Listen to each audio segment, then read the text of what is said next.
कहते हैं अगर इतिहास बदलना हो तो कभी कभी शुरुआत सिर्फ एक सीट से होती है। और आज बिहार में ऐसी ही एक सीट चर्चा के केंद्र में है। नाम है बांकीपुर। लेकिन सवाल सिर्फ इतना नहीं है कि यहाँ कौन जीतेगा। सवाल यह है, क्या बिहार की राजनीति अब भी जाति के इर्द गिर्द घूमेगी या विकास के मुद्दे पर एक नया अध्याय लिखा जाएगा। दोस्तों नमस्कार, मेरा नाम है आशुतोष और आज हम लोग इस वीडियो के माध्यम से चर्चा करें बांकीपुर विधानसभा सीट पे जो उपचुनाव होना है उसको लेके। बिहार भारत की सबसे पुरानी सभ्यताओं की धरती है। यहीं से ज्ञान की रोशनी पूरे दुनिया तक पहुंची। यहीं नालंदा था, यहीं विक्रमशिला विश्वविद्यालय था, यहीं से चाणक्य निकले, यहीं से आर्यभट्ट निकले। लेकिन ये हुई पहले की बात। लेकिन आज जब बिहार का नाम आता है तो सबसे पहले क्या याद आता है? पलायन, बेरोजगारी, कोचिंग माफिया और नौकरी की तलाश में दूसरे राज्यों में ट्रेन में भेड़ बकरियों की तरह भर के मजदूरी के लिए जाते वो बिहारी। जरा सोचिए, अगर किसी परिवार का बेटा दिल्ली, पंजाब, गुजरात, महाराष्ट्र या विदेश कमाने चला जाता है तो गांव में सबसे पहले कौन इंतजार करता है? माँ, फिर पिता, फिर बच्चे और फिर पूरा गांव। बिहार का शायद ही कोई ऐसा परिवार या शायद ही ऐसा कोई घर होगा जहां से कोई सदस्य रोजगार के लिए बाहर ना गया हो। यही बिहार का सबसे बड़ा दर्द भी है। लेकिन आज जब एक सवाल, क्या इसके लिए सिर्फ नेता जिम्मेदार है या हम मतदाता भी? वैसे तो कहीं ना कहीं हम मतदाता भी जिम्मेदार हैं। सवाल कड़वा है लेकिन पूछना जरूरी है। लोकतंत्र में नेता वही बनता है जिसे जनता वोट से अपने चुनती है। अगर जनता 5 सालों तक सवाल पूछेगी ही नहीं तो जवाबदेही कैसे तय होगी? हमने कई बार नेता की जाति देखी, पार्टी देखी, लेकिन क्या हम उतनी मजबूती से अपने सवालों को उनसे पूछ पाए? मेरे इलाके में उद्योग क्यों नहीं लगा? मेरे जिले का पलायन अभी तक क्यों नहीं रुका? मेरे बच्चे नौकरी के लिए राज्य छोड़ने पे क्यों मजबूर हैं? मेरा गांव का जो अस्पताल है आज भी रेफरल सेंटर बन के क्यों रह गया है? वैसे तो कई गांव में आज भी अस्पताल ही नहीं है। मेरे शहर की सड़क हर बरसात में क्यों डूब जाती है? कुछ दिनों बाद पटना का भी यही हाल होने वाला है। बरसात शुरू होने दीजिए, पटना में भी बदतर स्थिति दिखेगी। यही सवाल बिहार की राजनीति के केंद्र में आने चाहिए और शायद इसलिए इस बार बांकीपुर की चर्चा पूरे बिहार में हो रही है, क्योंकि यह चुनाव सिर्फ एक सीट का चुनाव नहीं रह गया है। जब से यहाँ पे प्रशांत किशोर ने लड़ने की घोषणा की है या जब से प्रशांत किशोर को उम्मीदवार बनाया गया है तब से तो ये पूरे बिहार में और पूरे देश में एक चर्चा का केंद्र हो चुका है। यह एक राजनीतिक संदेश देने का भी चुनाव बनता दिखाई दे रहा है। अब आइए समझते हैं बांकीपुर आखिर इतना महत्वपूर्ण क्यों है। पटना की यह विधानसभा सिर्फ एक राजधानी का इलाका नहीं है, यहीं से सरकार की नब्ज भी पढ़ी जाती है और जनता का मूड भी। क्यों? तो यहाँ रहते हैं सरकारी कर्मचारी, व्यापारी, युवा, छात्र, मध्यम वर्ग और पुराने शहरी परिवार, हर वर्ग यहाँ मौजूद है। यानी अगर बांकीपुर में राजनीति हवा बदलती है तो इसकी चर्चा सिर्फ पटना तक नहीं रहती, पूरा बिहार सुनता है। और इस बार इस सीट की चर्चा इसलिए बढ़ गई है क्योंकि जनसुराज ने प्रशांत किशोर को यहां से अपना उम्मीदवार घोषित कर दिया है। अब असली सवाल उठता है, अगर मुकाबला इतना बड़ा बनता है तो क्या राष्ट्रीय स्तर के नेता, खासकर बीजेपी के जो राष्ट्रीय स्तर के नेता हैं, वो क्या प्रचार करने आएंगे? इसलिए क्योंकि ये पिछले 30-35 सालों से बीजेपी के पक्ष में रही है, तो सवाल तो बनेगा ही कि क्या देश के प्रधानमंत्री नरेंद्र मोदी प्रचार करने आएंगे? क्या मुख्यमंत्री सम्राट चौधरी पूरी ताकत लगाएंगे इस सीट को जीतने के लिए, या फिर यह चुनाव स्थानीय नेतृत्व के भरोसे छोड़ दिया जाएगा? इन सवालों का जवाब आने वाले दिनों में मिल ही जाएगा। लेकिन एक बात तय है, इस चुनाव की हर रैली, हर भाषण, हर बयान और हर रणनीति पर पूरे बिहार की नज़र होने वाली है, क्योंकि यह लड़ाई सिर्फ बांकीपुर की नहीं बल्कि बिहार की राजनीति के भविष्य की भी मानी जा रही है। हम जानेंगे बांकीपुर का जो चुनावी इतिहास है वो क्या कहता है, किस जाति का कितना प्रभाव है, कौन कौन से मोहल्ले चुनाव का रुख बदल सकते हैं, और आखिर क्यों इस सीट को बीजेपी का मजबूत किला भी माना जाता है। बने रहिए, क्योंकि असली कहानी अब शुरू होती है। अब सवाल उठता है, आखिर बांकीपुर ही क्यों?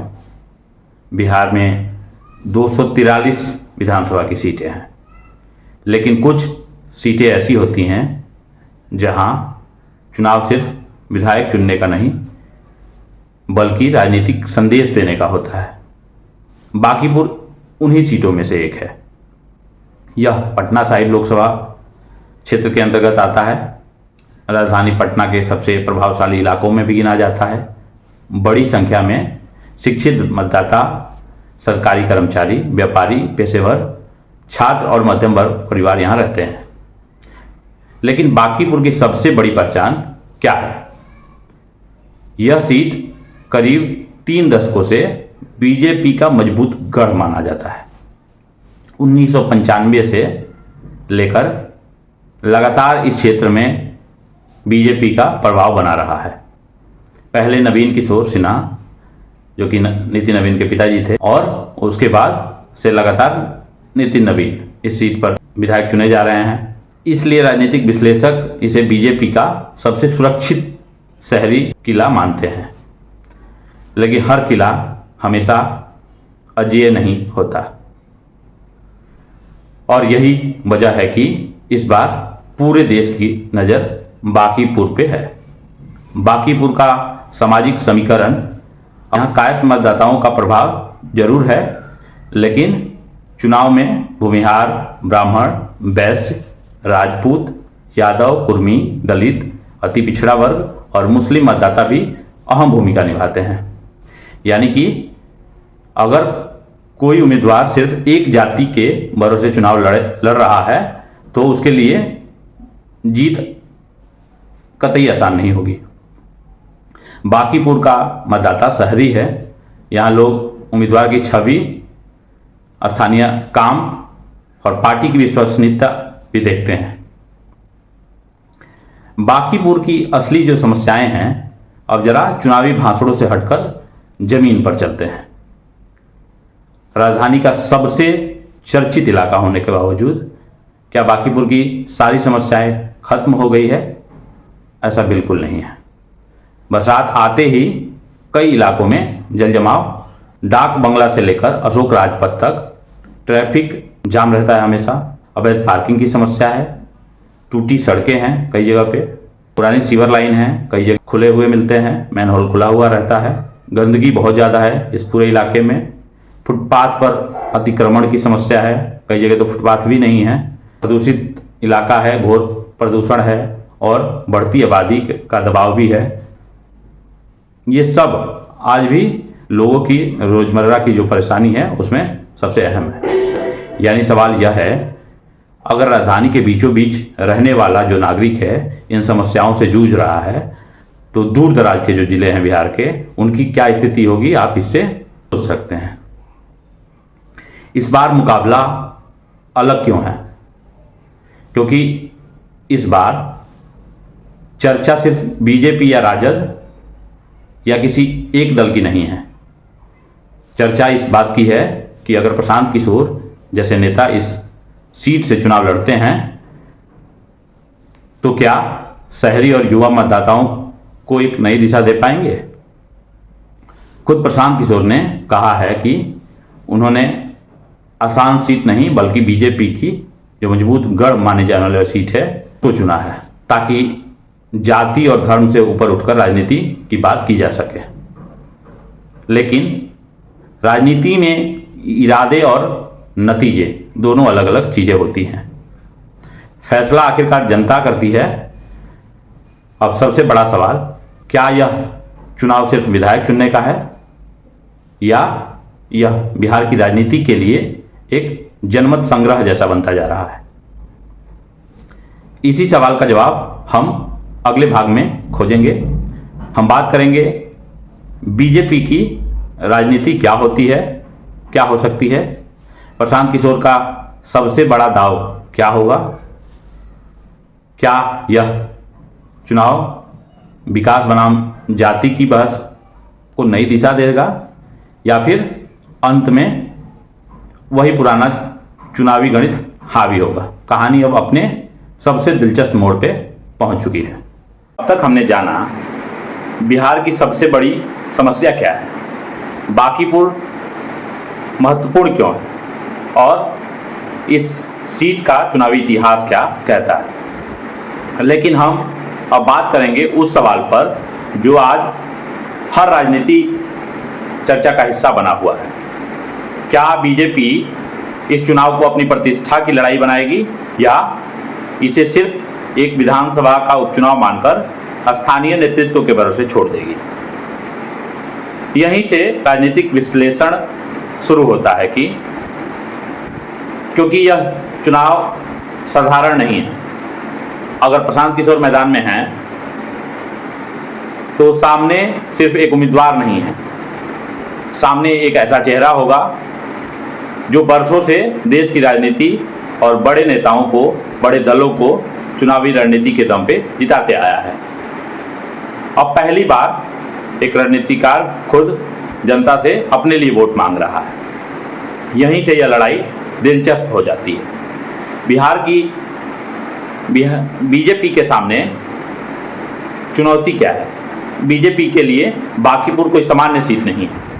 यह वर्षों से पार्टी का मजबूत गढ़ रहा है। अगर पार्टी यह सीट जीतती है तो वह कहेगी कि जनता ने उनके काम पे और उनके संगठन पर भरोसा जताया है, क्योंकि कुछ दिनों पहले ही बीजेपी का मुख्यमंत्री बिहार में बना है और जिस सीट पे चुनाव हो रहा है इसी सीट से बीजेपी के मौजूदा राष्ट्रीय अध्यक्ष नितिन नवीन चुनाव लड़ते रहे हैं। तो कहीं ना कहीं इस सीट पे हार ये संदेश पहुंचाएगा कि बीजेपी अपना राष्ट्रीय अध्यक्ष का सीट तक नहीं बचा पाई। और दूसरा ये कि बिहार में बीजेपी के मुख्यमंत्री के बाद बनने के बाद पहला चुनाव हो रहा है। अगर इसमें हार मिलती है तो ये संदेश पूरे बिहार में जाएगा कि बीजेपी का मुख्यमंत्री होने के बाद भी बीजेपी उपचुनाव में सीट बचाने में नाकामयाब रही। अगर मुकाबला बहुत कड़ा हो जाता है तो पूरे बिहार में इसकी चर्चा होगी। इसलिए सवाल सिर्फ जीत हार तक सीमित नहीं रहेगा, बल्कि चुनाव से निकलने वाले राजनीतिक संदेश का भी महत्व बढ़ जाएगा। अब सवाल उठता है कि क्या अपने राष्ट्रीय अध्यक्ष की सीट पर प्रचार करने के लिए देश के प्रधानमंत्री नरेंद्र मोदी आएंगे? यही वह सवाल है जिस पर सबसे ज़्यादा चर्चा भी हो रही है। राजनीतिक गलियारों में अलग अलग तरह की राय सुनने को मिल रही है। कुछ लोगों का मानना है कि बीजेपी इस चुनाव में अपने बड़े नेताओं को उतार सकती है ताकि अपने मजबूत गढ़ को बचाने का स्पष्ट संदेश भी जाए। वहीं कुछ विश्लेषकों का मानना है कि पार्टी स्थानीय नेतृत्व और संगठन के दम पर यह चुनाव लड़ना पसंद करेगी ताकि उपचुनाव को राष्ट्रीय बनाम क्षेत्रीय प्रतिष्ठा की लड़ाई का रूप मिले। इसमें से कौन सी रणनीति अपनाई जाएगी, यह पूरी तरह से बीजेपी की राजनीतिक फैसला होने वाला है। लेकिन एक बात तय है, जिस दिन प्रचारकों की सूची आएगी उस दिन से चुनाव का नैरेटिव बदलना शुरू हो जाएगा। सम्राट चौधरी की भी भूमिका अहम होने वाली है क्योंकि पहली बार बीजेपी के वो मुख्यमंत्री बने हैं बिहार में और पहली बार ही कोई मुख्यमंत्री बनने के बाद कोई चुनाव या उपचुनाव हो रहा है। अगर मुख्यमंत्री सम्राट चौधरी बांकीपुर में व्यापक प्रचार करते हैं तो इससे पार्टी की गंभीरता के रूप में देखा जाएगा। अगर प्रचार सीमित रहता है तो विपक्ष कहीं ना कहीं ये सवाल खड़ा करेगा और खासकर प्रशांत किशोर ये सवाल खड़ा करेंगे कि प्रशांत किशोर के आने के बाद सम्राट चौधरी डर गए हैं। यानी राजनीति में सिर्फ भाषण नहीं, कौन आएगा कौन नहीं आएगा और किसने कितनी रैली की, ये सब बड़ा संदेश बन जाना है। लेकिन प्रशांत किशोर का सबसे बड़ा दाव क्या है? कई लोग सोचते हैं कि उनका सबसे बड़ा हथियार उनकी चुनावी रणनीति है, लेकिन शायद उससे भी बड़ा दाव कुछ और होगा, तो वो है चुनावी नैरेटिव। अगर वो चुनाव को जाति बनाम विकास, पुरानी राजनीति बनाम नई राजनीति या बिहार का भविष्य बनाम पुरानी व्यवस्था की बहस में बदलने में अगर सफल हो जाते हैं तो मुकाबला अलग दिशा ले सकता है।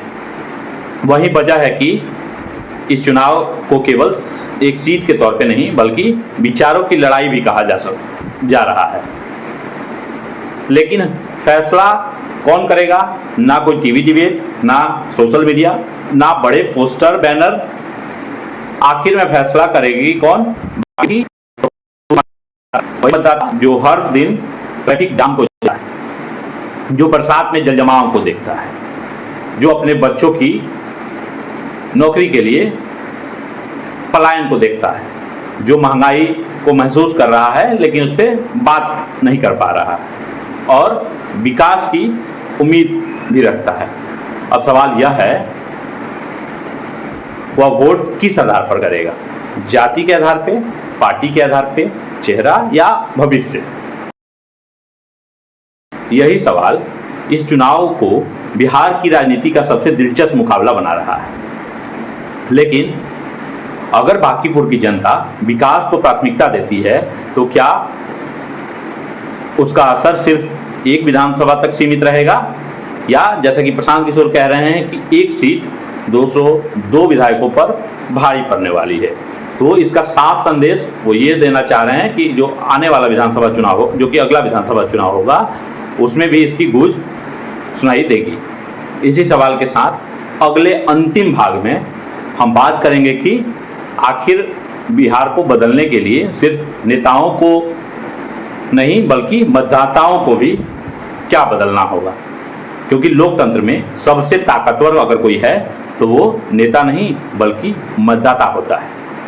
आखिर में एक सवाल आपसे, अगर आपका बेटा आज भी नौकरी के लिए दिल्ली, गुजरात, महाराष्ट्र या बेंगलोर जाने को मजबूर है, अगर आपकी बेटी अच्छी पढ़ाई के लिए बिहार छोड़ना चाहती है, अगर इलाज के लिए आपको पटना से भी बाहर जाना पड़ता है, अगर खेती करने वाला किसान आज भी अपनी उपज सही दाम पर नहीं बेच पा रहा है, तो फिर हमें खुद से पूछना होगा, क्या बिहार को सिर्फ नेताओं ने पीछे रखा है या हमने भी हर चुनाव में वही सवाल पूछने की आदत नहीं बनाई? लोकतंत्र की सबसे बड़ी ताकत ईवीएम नहीं होती, लोकतंत्र की सबसे बड़ी ताकत मतदाता होता है। जिस दिन जनता नेता से यह पूछना शुरू कर देगी 5 सालों में आपने कितनी फैक्ट्रियां लगवाई, कितने युवाओं को रोजगार दिया, सरकारी स्कूलों की हालात क्यों नहीं सुधरे, अस्पतालों में डॉक्टर कितने बढ़े या अस्पताल की व्यवस्था में कितना सुधार हुआ, शहरों का ट्रैफिक कितना कम हुआ, बरसात में जल जमाव क्यों नहीं रुका। उस दिन बिहार की राजनीति भी बदलनी शुरू हो जाएगी। बांकीपुर का फैसला पूरे बिहार का संदेश हो सकता है। इस उपचुनाव का विजेता कोई भी बने, लेकिन असली सवाल यह नहीं है कि कौन जीतेगा। असली सवाल यह है कि चुनाव का मुद्दा क्या होगा। अगर मुद्दा विकास होगा तो लोकतंत्र जीतेगा, अगर मुद्दा शिक्षा होगा तो बिहार जीतेगा, अगर मुद्दा रोजगार होगा तो हर बिहारी परिवार जीतेगा, और अगर जनता हर उम्मीदवार से काम का हिसाब मांगेगी तो आने वाले वर्षों में राजनीति में बदलाव जरूर देखने को मिलेगा। हम बिहारी लोग एक बात कहे बिना नहीं रहते हैं, जैसन बीज बोइब होसने फसल कटब। अगर वोट सोच समझ कर देंगे तो आने वाली पीढ़ी उसका जरूर फायदा उठाएगी। अगर हर चुनाव में वही पुरानी बहस चलती रही तो आने वाली पीढ़ी भी शायद वही सवाल पूछेगी जो आज हम पूछ रहे हैं। अंतिम संदेश, बांकीपुर का चुनाव एक सीट का चुनाव जरूर है, लेकिन इसकी चर्चा पूरे बिहार में होगी। यह चर्चा सिर्फ नेताओं की नहीं, जनता की भी होगी, क्योंकि लोकतंत्र में जनता सिर्फ वोटर नहीं होती, वह मालिक होती है। इसलिए जब भी वोट देने जाएं, अपने बच्चों का भविष्य साथ लेकर जाइए। अपनी जाति नहीं, अपना जिला याद रखिए, अपनी पार्टी नहीं, अपना बिहार याद रखिए, और सबसे बड़ा सवाल याद रखिए, जो 5 साल काम करेगा वही दोबारा वोट पाने का हकदार होगा। अगर इस सवाल का जवाब बिहार का मतदाता खोज लेता है तो शायद आने वाले वर्षों में बिहार की तस्वीर जरूर बदल सकती है। बदलाव किसी नेता से नहीं शुरू होता, बदलाव उस दिन शुरू होता है जिस दिन जनता सवाल पूछना शुरू कर देती है। जय बिहार, जय हिंद।